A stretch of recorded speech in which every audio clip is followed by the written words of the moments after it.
আজাদি দৈনিক পূর্বকোণ আমরা বিভিন্ন পত্রিকার কাটিংগুলো বিজ্ঞ আদালতে সাবমিট করেছি। আমরা প্রতিটি দিন যেই সময়গুলো আবেদন করেছি এগুলো বিজ্ঞ আদালতে আমরা সাবমিট করেছি।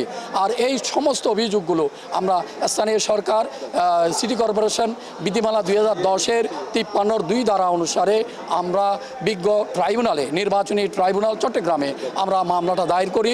নির্বাচনী ট্রাইব্যুনাল এই টোটাল আমাদের বাদীর দাখিলীয় টোটাল ডকুমেন্টসগুলো পর্যালোচনা করেন।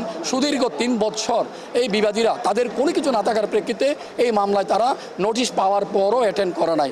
তাই আদালত বাধ্য হয়ে একতরফাভাবে এই মামলাটা রায় ঘোষণা করেন।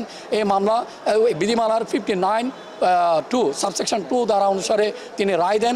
রায়ের মধ্যে এই যে 31/1/2021 ইংরেজি তারিখে ঘোষিত নির্বাচন কমিশন কর্তৃক ঘোষিত গ্যাজেট বাতিল ঘোষণা করেন এবং ওই গ্যাজেট মূলে নির্বাচিত জনাব রাজাউল করিম সাহেবকে অবৈধ প্রার্থী হিসেবে ঘোষণা দেন এবং সাথে সাথে মামলার বাদী এবং নিকটতম প্রতিদ্বন্দ্বী ডাক্তার শাহাদত হোসেন সাহেবকে নির্বাচিত ঘোষণা করেন এবং ওনাকে নির্বাচিত ঘোষণা করার জন্য এই নির্বাচনী ট্রাইব্যুনালের আদেশ প্রাপ্তির 10 দিনের মধ্যে গ্যাজেট প্রকাশ করার জন্য নির্বাচন কমিশনের সচিব 3 নম্বর বিবাদীকে নির্দেশ প্রদান করেন বিজ্ঞ আদালত।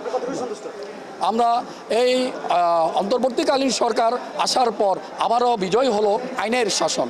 এই আইনের শাসন যেহেতু এখানে ন্যায় বিচার হয়েছে, তাই এই স্বাধীন বিচার ব্যবস্থাকে এবং সংশ্লিষ্ট বিচারিক কর্মকর্তা সহ সকলকে ধন্যবাদ জানাই এবং একজন আইনজীবী হিসাবে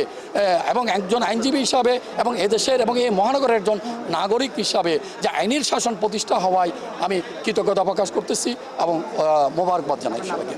আমার নাম মোহাম্মদ আরশাদ হোসেন।